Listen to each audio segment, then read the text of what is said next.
आपके फॉलोअर्स में रवीना टंडन भी हैं एक, तो जब आप आए कितनी मुस्कुराहट आई खान साहब आपके। आप पटना से है ना? हाँ। हमें भी पटना पसंद है। तो जी आपके पीछे पड़ा कोई क्रेजी फैन ऐसा? आजकल के हिंदुस्तान में जो बनेगी आलिया उसी को मिलेगा कालिया। हम सफेद कुर्ता पहन लेते हैं ना तो लगता है जैसे बतासा में चिमटा घुसा हुआ है। अरे यूपीएससी ना खखोर के पूछता है कुछ हो। अब जैसे किसी को कह देंगे मामा जी तो आराम से समझ में आ जाएगा। कहेंगे हमारे बाप के सार तो कहेंगे कौन सी बोल रहा है बाप के सार। अरे मामा जी को ही बोला जाता है बाप के सार। नाइस। तो वही ऐसे पूछता है। भूगोल वालों ने ये दोनों का नाम अलगे रख दिया। हम तो आपको धाए दे बता दिए थे। आप में से कितने अच्छे से आप बता दिए कि एक में कि दो में। लेकिन यही क्वेश्चन यूपीएससी पूछा था और आधा लड़का गलती ठोक के आया था। क्या पूछा था पता है? कि ज्यादा ठंडा टुंडरा में पड़ता है कि टैगा में। अब लड़का पगला गया, टुंडरा टैगा कौन सी होलो रे भाई। टुंडरा टैगा, लो टुंडरा टैगा यहाँ पर। Very good. अरे इसमें इमोजी कौन लिख के भेज रहा है? ये सबको हमने बतियाने का आदत लगा है। इमोजी लिख के भेज देता कहीं आगे लोग कहेंगे इमोजी कौन सी पढ़ेंगे हम। इमोजी लड़कियां बना बना भेज रही हैं सब। टुंडरा बोल रहे हैं तो अपन फोटो भेज रही है। और दिखाइए। ये तो इमोजी लिख के मत भेजिए आप लोग। अरे जो लिखना है लिखिए ना, इमोजी भेजता है सब। हिंदी मीडियम वाला तो कई को पता नहीं इमोजी मतलब कौन सी वाला। और जन सियार ऐसा पीला पीला मुखौटवा बना रहा था इमोजी बोला जाता है। ये रेखा बोलिए फटाफट, कौन सी रेखा है बीचों बीच से जा रही है? ये रेखा है विषुवत रेखा। कौन सी रेखा? विषुवत रेखा।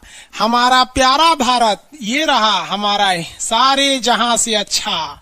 ये हमारा हिंदुस्तान उत्तरी गोलार्ध में है, northern hemisphere of the earth. ये हमारा कौन सी रेखा? विषुवत रेखा। अरे ये क्या हो गया यार? टेक्निकल आदमी नहीं है हम, या नौटंकी कर रहा है। रेखा पे जितने देश है ना वहां के लोग एकदम मंगरैला की तरह काला होते हैं सब। आगे इतना भयानक काला होता है सर कि उनको देखकर हिंदुस्तान का अगुआ भाग जाएगा। दुल्हन की तो बातें छोड़िए, लेकिन जितना सुंदर लड़की होती है सब ना, बहुत सुंदर लड़की, वो देखिएगा जब टेढ़ा लड़का पसंद करती है सब। सुंदर लड़की को बुद्धि पता नहीं कहाँ होता है। एक्चुअली भगवान जो है ना सुंदरता बनाए। देखिए अगर किसी चीज में समय देंगे तो दूसरे चीज से समय काटना पड़ेगा। तो भगवान जिसको सुंदर बनाया ना, खूब सुंदर, तो उसको कुछ ना कुछ कहीं ना कहीं से समय काट लिया। तो जो बुद्धि बना रहा था तो बुद्धि काट लिया। तो जितना देखिए जितना सुंदर लड़की की रहेंगी सर, अजबे सबसे फसल रहती है सर। एकदम खौराइल रहेगा, खूब सुंदर लड़की लेके घूमेगा। आप देखिए ना, एकरे देख लीजिए ऐश्वर्या राय को, कोना से बिया की हूँ, अभिषेक बच्चन। बताइए हम लोग उस टाइम खा लिए थे लोग। और दिखाइए। हाँ ये अजब हाल है भाई। तो वही हो गया। तो यहाँ पे जितना मिलेगा सब ना, सब का सब मिलेगा सब काला काला। और हिंदुस्तान में जो बनेगी आलिया उसी को मिलेगा कालिया। यहाँ कश्मीर में खूब ठंडा, कश्मीर की कली, वाह वाह, समझ आ गया। वहां कोई फेयर एंड लवली की जरूरत नहीं है। कश्मीर के लड़का लड़की सब गोरे होते हैं लोग। और नीचे दक्षिण भारत में देखेंगे तो सब झौंसल मिलता है सब। कुछ कुछ हीरोइन गोरी हो जाती हैं सर। अब बाल्टी में सोचो फेयर एंड लवली घोर के में नहा लेगी तो गोर ना हो जाएगी सर। सब भूगोल का नियम काम नहीं करता है यहाँ पर। समझ में आ रहा है कि नहीं आ रहा? तो साउथ के लोग काले क्यों होते हैं? अब भैया साउथ वाले लोग बुरा नहीं मानिएगा, और काला होना बुरा क्या? हम खुद काला है, हम क्या दूसरे को बोलेंगे? हम सफेद कुर्ता पहन लेते हैं ना तो लगता है जैसे बतासा में चिमटा घुसा हुआ है। आपको फिर पता है ना जितना काला रहता है उसको कैसा मिलती है सब। हाँ चलो ध्यान से देखो इधर। यहाँ समझिए, आप समझ में आया? कश्मीर के लोग गोरे काय होते? अच्छा, कश्मीर से तो ज्यादा गोर चाइना वाला होगा सर, ओसे गोर तो रूस वाला होगा सर। ऐसे रूस वालन को देखेंगे ना, व्लादिमीर पुतिन को देखिएगा तो लगेगा जैसे छीलल मुर्गी है। अंग्रेज सबको ऐसे कर देता है सो तो खून दिखने लगता है यहाँ पे लाल लाल। समझा कि नहीं? क्या भूगोल कितना इजी है ना? इजी नहीं है, बकलोल कहेंगे इजी नहीं लग रहा है इसको। सुतल है। आगे बढ़े तो जितने लोग विषुवत रेखा के करीब वाले हैं वो होंगे काले, बीवी में रहेगी गोरी। और जो ये कोई भूगोल का नियम नहीं है रे भाई। और दिखाइए। बस खत्म। टफेस्ट एग्जाम है इंडिया का, यूपीएससी। उसकी 2.5 लाख की फीस को हम 7,500 में कर दिए। बहुत बढ़िया, बहुत बढ़िया, वेरी गुड। ऐसे हम लोग को लगता होगा 7,500 बहुत कम है। एक लड़की ने कहा कि सर शाम वाले बैच को ना मॉर्निंग में कर दीजिए। हम कहे बाबू तो इतना सबके इंडिविजुअल से तो बैच ट्रांसफर नहीं, तो क्या प्रॉब्लम है? उसने कहा ना शाम में हमको दूसरे के यहाँ बर्तन मांजने जाना होता है। एक लड़का बेचारा नदी से बालू निकालता था और वो बालू को भरता था, फिर नाव बालू को किनारे लेके बेचती थी और वो बालू भरता था, उससे मेरी फीस ले आया। हमारा हाथ कांप गया, हम कैसे फीस ले लेंगे यहाँ पर। उसी दिन हमने ये प्रण लिया था कि भारत का कोई भी बच्चा उसके सफलता में पैसा उसकी बाधा नहीं बनेगी, चाहे उसको जितना भी पढ़ना रहे।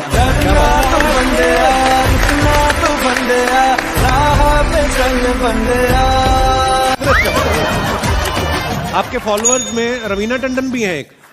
तो जब आप आए कितनी मुस्कुराहट आई खान साहब आपके। आप पटना से हैं ना? हाँ। हमें भी पटना पसंद है। बताइए आपके पीछे पड़ा कोई क्रेजी फैन ऐसा? आजकल के फैंस ये खान सर।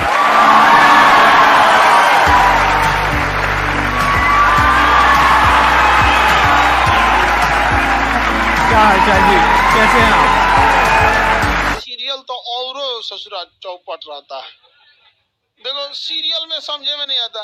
अच्छा एक चीज कभी गौर कियो, सीरियल में ना हीरोइन जो होती है सब, यानी जो उसमें वो लीडिंग कैरेक्टर में होते हैं सब, आदमी सीरियल में झुंझुन्ना रहता है।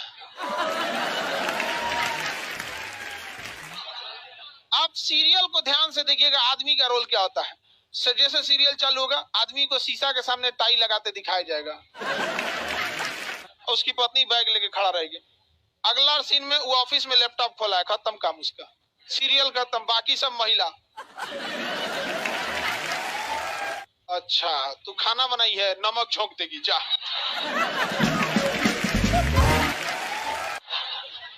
आदमी का काम खत्म, बस लैपटॉप खोलो, टाई लगाओ, खत्म कहानी। बाद में आएगा घरे तो देखेगा मम्मी अलगे मुंह फुलाई है, पत्नी अलगे रो रही है, परेशान रहता है। तो सीरियल में तुम तो मेल का कैरेक्टर देखना, बेचारा इसको लिया काहे है, चुपचाप बेचारा एकदम नहीं, जाता के बीच में अनाज पिसा जाता है। समझ में आ गया कि नहीं आ गया? सब बेचारा पिसा जाता है यहाँ से। किसी को दिक्कत? आप लोग भी पिसाइएगा। इसलिए डे 1 से आप लोग हमारी बात को याद रखिएगा। डे 1 से पहले दिन से तुम लोग एकदम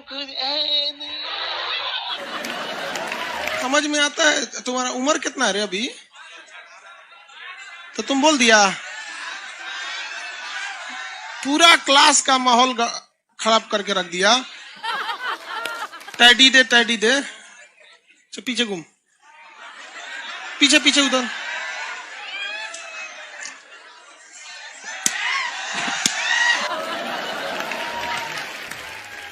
पढ़ने का उम्र है, पढ़ाई कर ले।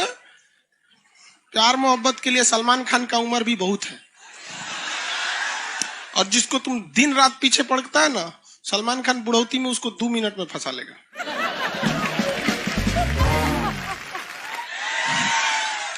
लड़की खूबसूरत हो और लड़का कामयाब हो, प्यार 2 मिनट में हो जाता है। आगे तुम हम लोग को तो ये याद रखियो भैया, हम बजरंग बली के बहुत बड़का वाला, हमरा से हमने ये सब प्यार मोहब्बत वाला बात, हमारा दिमाग जल जाता है। ये भारत की संस्कृति है बाबू। ये अंग्रेजों के यहाँ वैलेंटाइन डे होता है, जहां हर साल उनके प्यार मोहब्बत बदल जाया करते हैं, अगले साल दूसरे को वो लोग करते हैं। भारत की संस्कृति है, यहाँ एक बार जिनसे प्यार होता है 7 जन्मों का रिश्ता निभाने के लिए 7 फेरे लेते हैं वो लोग। हम अंग्रेजों के लिए नहीं है किसी ओके वहां फादर डे मनाओ कि ओकरा याद ना आता है हमारा फादर कौन है। तुम मम्मी से पूछो, मम्मी 2013 में तुम किसके साथ शादी की थी? ओहो, जॉन डिसूजा, उसके बाद विक्टर। हम बोले ना लड़का के लिए क्या होना जरूरी है, क्या मैं आप लड़की के लिए अच्छा लोग बोलते हैं ना प्यार मोहब्बत दिल से होता है, घंटा दिल से होता है।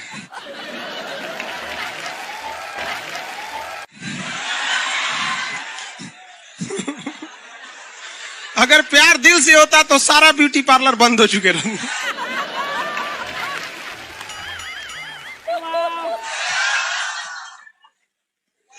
यार यार शादीशुदा लड़की नैहर से ससुराल जाती है तो मेकअप करके जाती है, उसको ही पता है वैल्यू। आगे और चारों ओर घूमने की स्वतंत्रता है, तो इसका मतलब थोड़ी ना कि हर जगह चल जाएंगे क्योंकि बेडरूम में घुस जाइए। क्या रे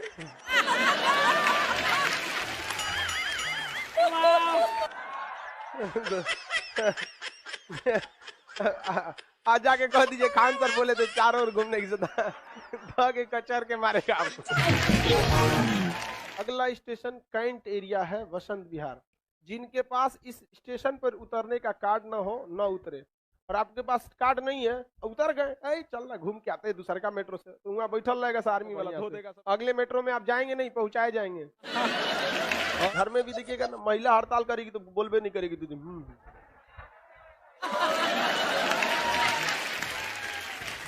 सुपनेखा भी तो महिला थी नहीं थी, और हम लोग से ज्यादा चरित्रवान खुद भगवान लक्ष्मण थे।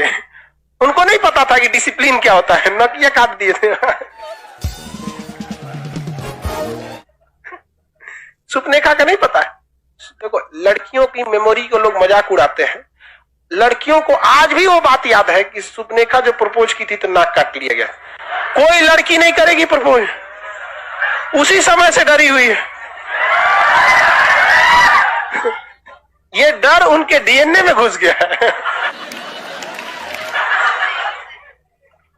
कौन जी कहती है नहीं सर, कौन लड़की करती है प्रपोज? इस सबको समझो में नहीं आता है कहां बोलना चाहिए कहां नहीं बोलना चाहिए। नहीं सर, तेरे नाम मूवी देखे, मारता है उसको चोट कहां तक चल जाता है, अंदर तक, ले गायब हो गया। गजनी देखे, हाँ मारता है तो क्या हो जाता है, पूरा उसका ब्रेन गड़बड़ा जाता है। समझ में गया कि नहीं? गया बहुत खतरनाक। दोनों ससुरा पिटाया सब लड़की के चक्कर में। प्यार करने से पहले अंजाम देख लो, यकीन ना आए तो गजनी और तेरे नाम देख लो। एक्चुअली मैचिंग भी है। क्या जरूरत है भैया पिटाने की? इतना मेहनत से भगवान ने ब्रेन दिया, आप लोग जीवन भर मेहनत कर करके इसमें डाउनलोड करते रहते हैं, कभी फिजिक्स, बायोलॉजी, केमिस्ट्री। कोनो लड़की के चक्कर में फरवा के चलेंगे, क्या हो गया फिर? लाइव वाले सब समझ रहा है, हाँ ये लाइव वाला भी बहुत होशियार है, यो उधर हंसता है सब। ये कैसे हंसता है सब पता है? इमोजी बना देता है।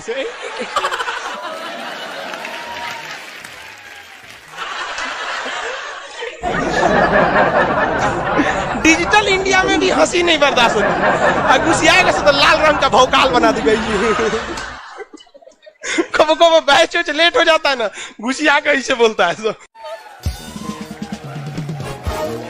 ओए खत्म हो गया। आप में से कितने लोग हैं जो बहुत एक्साइटेड हैं आज के सेशन को लेकर के? तो अब मैं जैसे ही आपको नाम बताऊंगा उनका, जो हमारे आज के गेस्ट हैं, तो आपका जो एक्साइटमेंट लेवल है वो और बढ़ जाएगा। ये बताने से पहले कि गेस्ट कौन है, मैं आपको थोड़ा सा बताता हूं YouTube के बारे में। YouTube में क्या है कि पूरे वर्ल्ड की अगर बात करी जाए तो करोड़ों चैनल्स हैं जो अलग अलग जॉनर्स में हैं, अलग अलग कैटेगरीज में हैं। उसमें से 2 बड़ी कैटेगरीज हैं, मोटिवेशन और एजुकेशन। पूरे वर्ल्ड में जो वर्ल्ड का नंबर 1 मोटिवेशन चैनल है वो मेरा है, और जो वर्ल्ड का नंबर 1 एजुकेशन चैनल है किसी इंडिपेंडेंट क्रिएटर का वो उनका है, जो कि हमारे गेस्ट हैं। उनके 17 मिलियन से ज्यादा सब्सक्राइबर्स हैं। Please give an energetic and warm welcome to the one and only Khan sir.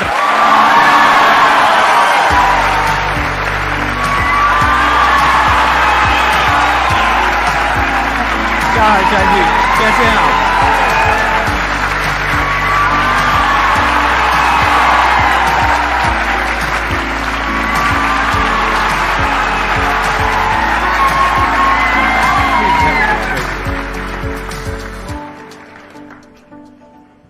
इससे पहले कि ऑडियंस आपसे कुछ पूछे या इंटरेक्ट करे, मेरे माइंड में एक क्वेश्चन है आपके लिए जी। जो बच्चे हैं वो आपके इतने दीवाने क्यों हैं, इतने पागल क्यों हैं आपके पीछे? मतलब मेरे कमेंट सेक्शन में भरा पड़ा था खान सर कब आएंगे, खान सर कब आएंगे। मतलब ऐसा क्या जादू कर दिया आपने बच्चों के ऊपर? ये सवाल हम आपसे भी पूछते हैं, हमारे पे भी इतना कमेंट आया, इतना मेरे तो ऑफिस में लोग चले आए कि सर कब जा रहे हैं। अच्छा। क्योंकि हम लोग का तो एग्जैक्ट है, वही पढ़ाना है। हाँ। तो देखिए, हम लोग का मेन है कि बच्चों को जो जरूरत रहती है कि अगर लड़का पढ़ने आया रहा ना, उसके मन में कोई डाउट ना रह जाए। हम उसको कहते हैं कि हम तुम्हें पढ़ा रहे हैं, दम है तो भूल के दिखाओ, याद करके नहीं।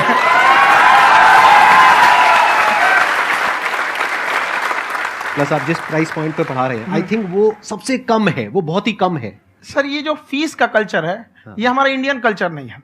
हमारा इंडियन कल्चर गुरु दक्षिणा है, उस हिसाब से वो सही है। ऑक्सीजन जैसे जिंदगी के लिए जरूरी है, वैसे एजुकेशन जरूरी है। कोई ये नहीं कह सकता है कि पैसे की वजह से वो खान सर के यहां से लौट गया। क्या बात है।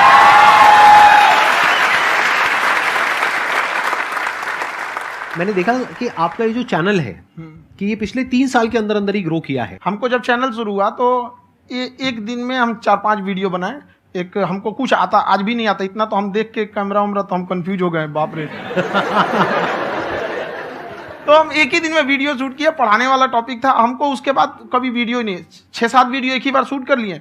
और एक जो थे जिनका कैमरा वगैरह था, मेरे पास कैमरे भी नहीं थे उस टाइम, और कैमरा 35,000 का था। तो 6 महीना इसी में लग गया, जो 35,000 इसी में फंस जाएगा। तो उनके कैमरे से शूट किए, उन्होंने कोई चार्ज लिया, उसके बाद हम छोड़ ही दिए। लॉकडाउन लगा, तब हम कहें आप कैसे पढ़ाएंगे? वो तो 1 दिन 2 दिन करते करते अचानक लंबा हो गया।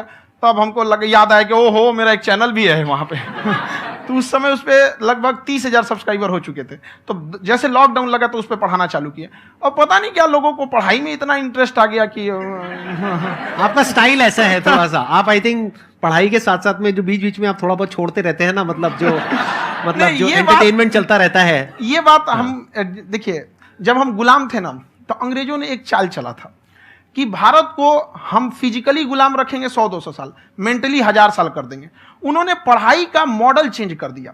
उन्होंने ऐसा डिजाइन किया कि ये टीचर की रिस्पॉन्सिबिलिटी है, वो पढ़ा के चला जाए। टीचर की रिस्पॉन्सिबिलिटी यहां खत्म नहीं हो जाती। पढ़ाना तो कोई भी पढ़ा सकता है, टीचर की इससे बड़ी रिस्पॉन्सिबिलिटी होती है उसे समझाना। वो समझा कि नहीं समझा। अगर लड़का आपके समझाने के बाद डाउट रह गया तो ये आपकी गलती है। लड़का हमसे पूछता है, सर इतनी भीड़ है आपके पास, तो कहे सर डाउट कैसे पूछेंगे? हम कह रहे यार तुम्हारा डाउट बचेगा तब ना पूछेगा तुम डाउट यहाँ पे।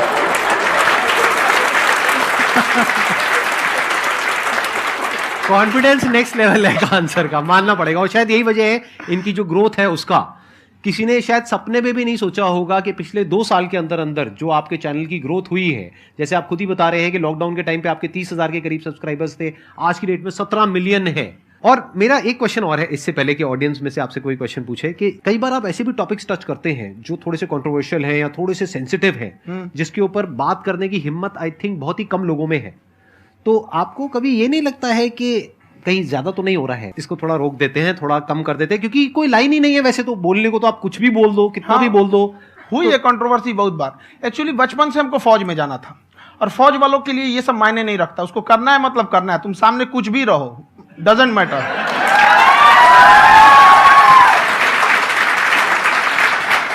और मैंने YouTube पे देखा कुछ वीडियोस में कि आपका जो इंस्टीट्यूट है वहां पर आज से कुछ साल पहले कुछ बम गिरे थे। हाँ, कुछ गिरे थे, कुछ तो बहुत सॉलिड जगह गिरा था, फटा नहीं वो। मतलब आपके आसपास? हाँ, बम को भी पता है कि टीचर की इज्जत किया जाता है। क्या बात है, क्या बात है। मैं समझ पा रहा हूं कि ये आपके अंदर जो एटीट्यूड है ये कहां से आ रहा है, क्योंकि आप बचपन से ही फौज में जाना चाहते थे। तो आप जंग के मैदान में ही खड़े हैं एक तरीके से, बस फर्क यह है कि आपके हाथ में कलम है, हथियार ना हो करके। हथियार से एक आदमी की जान जा सकती है, हाँ। कलम से बहुत ताकत होता है। शिक्षा एक ऐसा हथियार है ना, हर कुरीतियों से लड़ सकता है, हर तरह की समस्याओं से, और ये एक ऐसा हथियार है, मेटल डिटेक्टर में भी नहीं पकड़ाता है।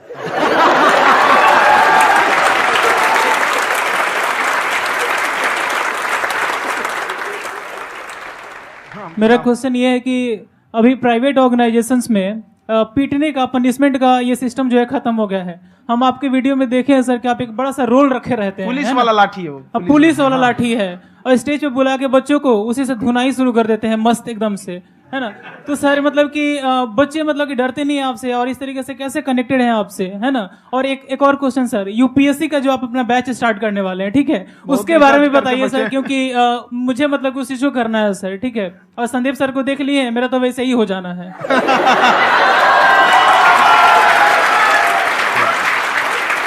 क्या हो जाना है? मेरा पूरा कंप्लीट करो। I'll be an IAS officer next year because I have seen you, sir. My day is like complete, sir. All the best. Thank you so much, sir. Thank you. पूरा बोला करो। Thank you. देखिए, लड़कों को जहां तक पीटने की बात है, जब पढ़ाने की बात आएगी तो उसको हम पूरे बेहतरीन ढंग से पढ़ाएंगे, लेकिन जब सजा देने की बात आएगी ना, तो वो भी बेहतरीन ढंग से होगा। ऐसा थोड़ी होगा कि बस एक ही चीज बेहतरीन ढंग से होगा। और डर का होना बहुत जरूरी है। ये डर भी अपने आप में एक मोटिवेशन है, क्योंकि जब आपके अंदर एक थोड़ा सा डर रहे ना, तो डर के भागिए मत। एक ऐसा डर जिसको आप लगे कि नहीं नहीं थोड़ा सा और करने की जरूरत है, फिर तो ये हम इसको क्रॉस कर जाएंगे आप। तो लड़कों के अंदर ये डर बनाना भी जरूरी रहता है। और रही बात यूपीएससी वाले की, जो आपने बोला, बहुत सारे लड़के वेट कर रहे हैं यूपीएससी की, क्योंकि 2-2.5 लाख फीस सारे लोग एफोर्ड नहीं कर सकते।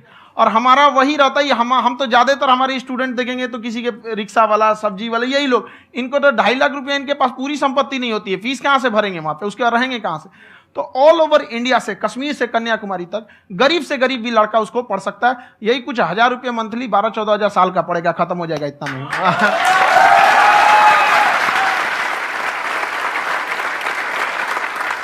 ये जो डंडे वाली बात इन्होंने कही, ये सच है? मतलब आप सच में एक डंडा रखते हो? पुलिस का ही है वो। और मारते हो? हाँ। कि मतलब अगर कोई लड़की छेड़ता है या ऐसा कोई भी उल्टा पुल्टा काम पढ़ाई करता है, कुछ भी गलती करेंगे तो पिटाएंगे वो यहाँ पे, कैमरे पे, ऑन कैमरा, जैसा भी रहे, कुछ भी पिटाना तो उनको फिक्स है। एक तो कोई मतलब विधायक जी थे, उनके लड़का को पीट दिए, तो चला है दल बल लेके अपना वहां पे। उसने घर पे नहीं बताया था कि सर ने पीटा है, बस बोल दिया कोचिंग में पीटा है। बाद में पता चला हम पीटे हैं, तो उसके पिताजी मेरे सामने और पीटे।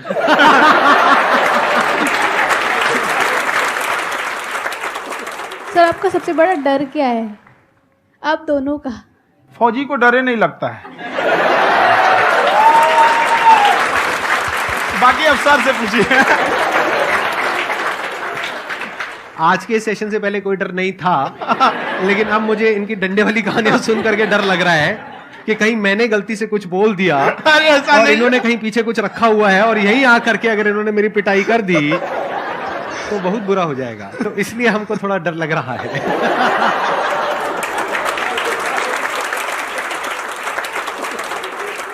आपकी डेली कितने घंटे क्लासेस होती है? 6-7 घंटे। अभी भी खुद ही करते हो आप? हाँ, हमारे स्टाफ परेशान रहते हैं। हम 1:30-2 बजे सोते हैं, सुबह 6 बजे उठ जाते हैं, परेशान रहते हैं। यार इतना क्यों करते हो, है ना? कभी तो उनको भी साथ साथ लगना पड़ता है ना? उनको साथ साथ लगना पड़ता है। हम जग गए तो कोई सोया थोड़ी रहेगा, परेशान रहते, दिन में सोते ही नहीं है बेचारा, कहीं कहीं जाके सोते रहता है। तो हम सीट बांध दिए कि भाई तुम इस समय सो जाना, तुम इधर सो जाना। आपकी शादी हो गई है नहीं हुई अभी? मेरी खुशहाली देख के आप आइडिया लगा सकते हैं।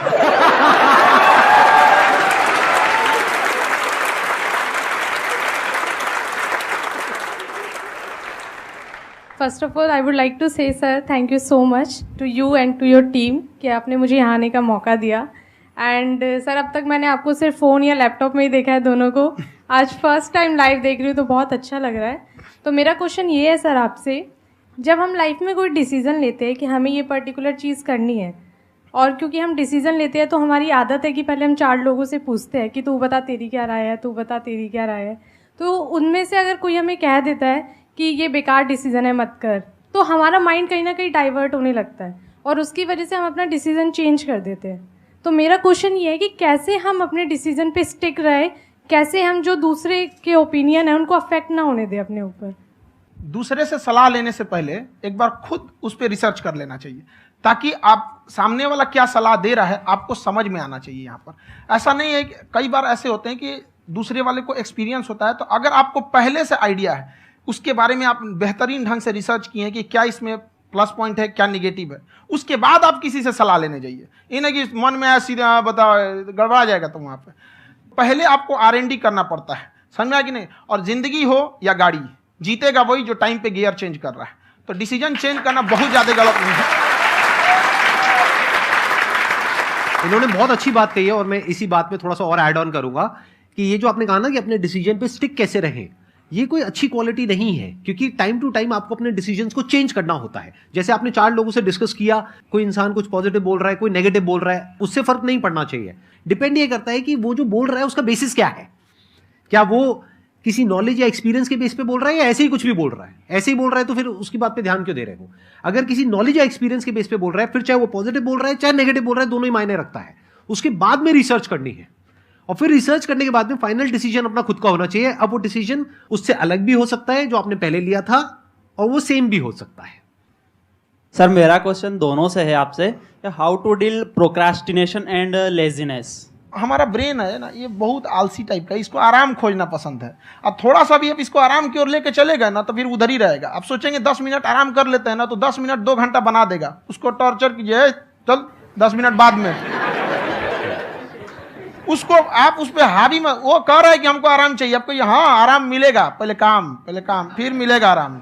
तो आप उसके हिसाब से मत चले। आपका मन कर रहा है थोड़ा सा देख लेते हैं, कोई नोटिफिकेशन आया, आप कोई काम कर रहे हैं, क्यों पहले काम कर लीजिए, बाद में देखिएगा ना नोटिफिकेशन। आप हावी मत होने दीजिए यहाँ पे। अगर आप 5 मिनट भी थोड़ा सा लूज पड़े ना, थोड़ा सा कमर सीधा कर लेते हैं, 2 घंटा बर्बाद कर दिया आपको। हावी मत होने दीजिएगा उसको अपने ऊपर। प्रोक्रेस्टिनेशन को तोड़ने का एक ही तरीका है, सबसे छोटे लेवल पे ले जा करके उस गोल को तोड़ दो। यानी वो गोल बहुत बड़ा है, उसको ब्रेक डाउन करो, उसके सबसे पहले स्टेप पे आ जाओ कि उसको अचीव करने का सबसे पहला स्टेप क्या है। जैसे गाड़ी चलाना सीखना है, उसको सबसे पहला स्टेप क्या है। अगर घर में कोई नहीं है सिखाने वाला या सिखाने वाली, तो बाहर जा करके जो गाड़ी का ड्राइविंग स्कूल है उधर जा करके पैसे दे दो। अब फंस गए ना तो फंसा दो अपने आप को। दिमाग ये लगाओ कि अपने आप को कैसे फंसाया जाए। जब हम फंस जाते हैं ना तो फिर हमको वो काम करना ही पड़ता है। Then there is no looking back. जब तक आप सोच रहे हो तब तक सोच रहे हो, उसको बोलते हैं पैरालिसिस ऑफ एनालिसिस, कि आप सोचते चले जा रहे हो अपने माइंड में, मैं ये करूंगा वो करूंगा वो करूंगा वो करूंगा, और प्रोक्रेस्टिनेट हो रहा है, वो चीज टलती चली जा रही है। तो उसको छोटे से छोटे लेवल पे ब्रेक डाउन करके उसको कर दो, दैट इज नंबर 1। और जैसे ही करना शुरू करते हो, कोशिश करो कि उसको जब तक कि आप सही से नहीं कर लेते हो उसको छोड़ना नहीं है, तो आपकी लेजीनेस भी खत्म हो जाएगी। कई लोगों को तो हमने देखा जो सप्ताह में कुछ भी नहीं करता, वो भी संडे को आराम कर रहा है।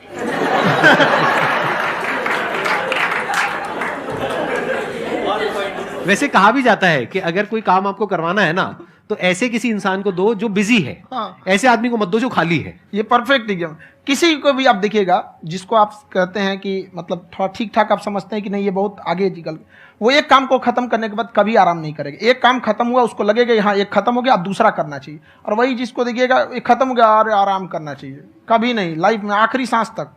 सर यहाँ पे सब हिंदी में पूछते हैं, इंग्लिश में पूछते हैं, मैं भोजपुरी में पूछूं? जौन भाषा ठीक लगे तोने में पूछ दो। हाँ सर।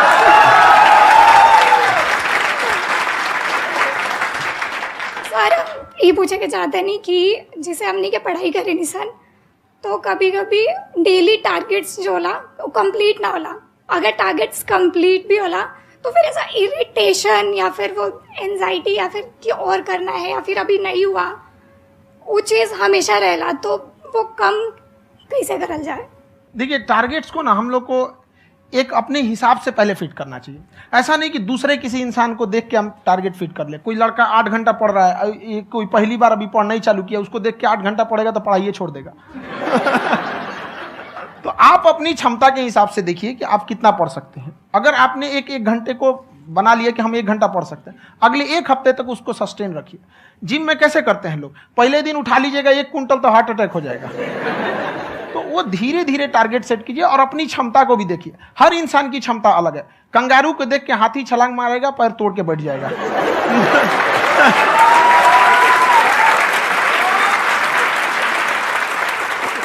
अब संदीप सर का मोटिवेशन देख के इसका मतलब क्या कि ट्रेन के आगे खड़ा हो जाएंगे, ढकेल देंगे तुमको।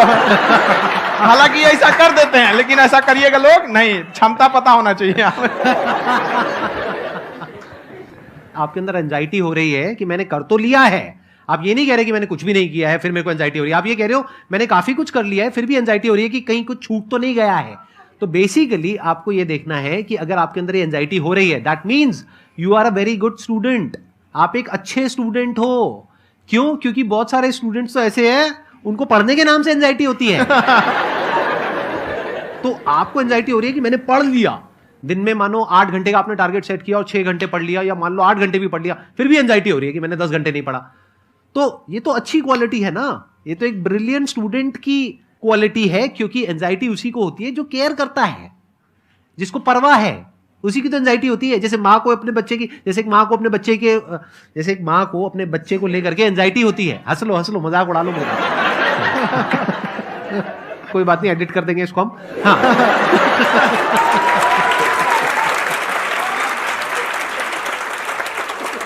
जैसे एक माँ है, उसको अपने बच्चे को लेकर के एंजाइटी होती है, थोड़ी सी भी तबीयत खराब हो जाए उसको एंजाइटी होती है, चाहे बच्चा ठीक भी है, डॉक्टर को नहीं होती है। क्यों? क्योंकि माँ को उस बच्चे से प्यार है। तो दैट मीन्स कि आप अपनी पढ़ाई को लेकर के सीरियस हो, इस वजह से आपके अंदर एंजाइटी हो रही है, विच इज नॉर्मल। जहां पर प्यार मोहब्बत होती है वहां पर थोड़ी बहुत एंजाइटी तो होती ही है ना। समझ रहे हो ना मैं क्या कहना चाह रहा हूं? आप लोग समझ रहे हो ना मैं कहां जा रहा हूं? जब वो किसी और से बात करती है तो एंजाइटी होती है ना।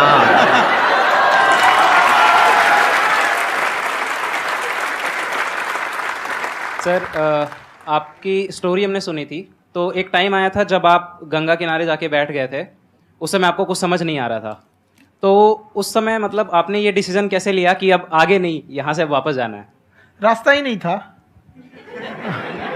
घर जाने के लिए एटलीस्ट 90 रुपए चाहिए थे, जेब में 40 रुपए थे, कैसे घर जाते हैं? और हम गंगा के किनारे चुपचाप बैठे बैठे हम कहें कि अब बहुत टेंशन हो गया, अब घर जाना चाहिए। रूम पे, तो किराए के रूम पे ही आदमी सारे लोग रहते।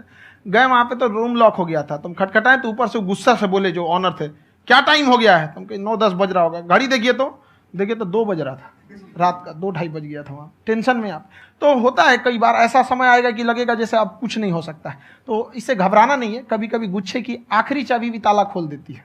जो बातें आपने बताई कि घर में प्रॉब्लम्स ये तो बहुत लोगों ने फेस करी वहां पर, आप अकेले नहीं है, बहुत लोगों ने ये प्रॉब्लम्स फेस करी, बहुत तरह की प्रॉब्लम्स देखी, बहुत तरह की स्ट्रगल्स देखी, लेकिन वो सब इतने कामयाब नहीं हो पाए जितने कि आप हुए। तो आपके अंदर ऐसा कुछ ना कुछ है जो औरों के अंदर नहीं है, तो वो मैं जानना चाह रहा हूं कि वो ऐसा क्या था जहां से कि आपका दिमाग यहां तक सोच पा रहा है कि मैं पूरे इंडिया में इतने बड़े लेवल का चेंज लेकर के आ सकता हूं, एजुकेशन फील्ड में रेवोल्यूशन लेकर के आ सकता हूं। ये सोचना ही बहुत लोगों के बस का नहीं है। मेरी एक खुद की थिंकिंग, अगर हमको कोई 100 रुपए किसी काम के लिए दिया, हम सबसे यही कहते हैं, तो हम कोशिश करते हैं उसे 200 का रिटर्न दे। अगर कोई हमसे 200 रुपया फीस दे रहा है, 250 दे रहा है, तो हम उसको ये कोशिश करते हैं कि तुम्हें ऐसा लगे कि नहीं भैया हमने 10-20 हज़ार का पढ़ लिया यहाँ पर। वो ईमानदारी से कभी कमी नहीं। और हमेशा अगर हम प्रॉमिस एक्स का करते हैं तो डिलीवर 4x करना चाहते हैं। ध्यान से सुनना और ध्यान से समझना इस फर्क को, अगर आप समझ पाए तो बहुत आगे जाओगे लाइफ में। एक वो होते हैं जो ये सोचते हैं कि हमें सब कुछ मिल जाए, हमें कुछ भी करना ना पड़े। दूसरी कैटेगरी होती है लोगों की जिनको जितना मिलता है उसमें भी चोरी चकारी करते हैं या कोशिश करते हैं कि उससे कम दे सामने वाले को जितना कि हमें मिल रहा है। तीसरी कैटेगरी होती है लोगों की, जो इनके जैसे लोग होते हैं, वो क्या करते हैं, वो ये सोचते हैं कि अगर मैंने किसी से 1 रुपए भी लिया, देखा जाए तो 200-250 रुपए कुछ भी नहीं होता है, 200-250 रुपए अगर मैंने लिया तो कैसे उसको 400 रुपए की वैल्यू दूं। ये जो थिंकिंग है ना, यही एक फर्क होता है एक ऐसे इंसान में जो बहुत आगे निकल जाता है और उस इंसान में जो मीडियोकर रह जाता है। आप अपने आप को अपने आप के ऊपर समय दीजिए, उसको डेवलप कीजिए। जब आप अपने आप के ऊपर खर्च करते हैं तो आने वाले समय में लोग गूगल पे आपको सर्च करते हैं। क्या बात है सर, ये आपने अभी बनाया है या ये कोई पुराना आपका वो है? बनते रहता है, इसे फ्लो में बन जाता है। आपके अंदर ना सर एक कवि छुपा हुआ है कहीं ना कहीं जो बाहर आना चाहता है। कभी ना कभी आपने सोचा होगा कुछ? हाँ, कभी कभी। देखिए, एक चीज है, संगत का बहुत अच्छा असर पड़ता है। ये चीज को हमेशा, संगति का मतलब लोग हल्के में ले लेते हैं। संगति का मतलब होता है संग संग गति। तो अच्छे लोग के साथ रहेंगे तो संग संग अच्छी गति होती जाएगी, खराब में रहेंगे तो ये भी होता है। बट अपने आप को थोड़ा सोचना चाहिए कि हम केवल जी के मर जाएं इसके लिए नहीं आए हैं।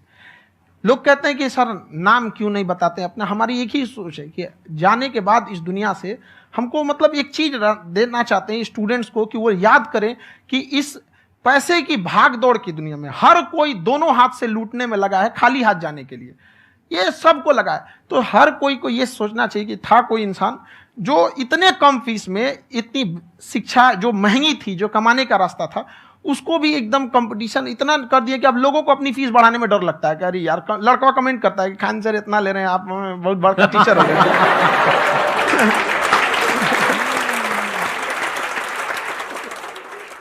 खान सर की एक क्लिप है, ये समय और समझदारी में बहुत फर्क होता है। अगर समय रहते समझदारी आ गई तो इंसान कामयाब हो गया, लेकिन अगर समय चला गया फिर समझदारी आई फिर तो बेकार है। तो सर मतलब कुछ आपको ऐसी चीज़ लाना चाहिए जो मतलब बच्चों जो तैयार हो रहे हैं उनको ये चीज़ें मतलब एंड टाइम पे दिखे। समझ रहे हैं आप मेरी बात? नहीं समझ?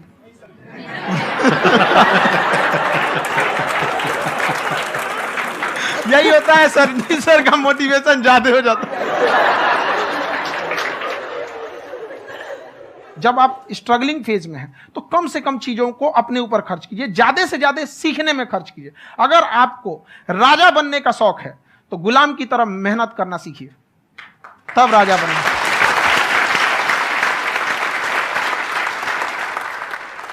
ये दुख, ये दर्द, ये सब तेरे अंदर है। तू अपने बनाए इस पिंजड़े से बाहर निकल के देख, तू अपने आप में एक सिकंदर है।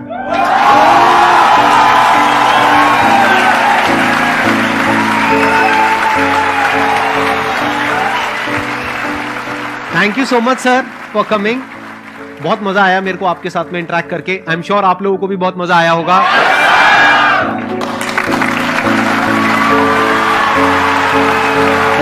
Thank you so much ji.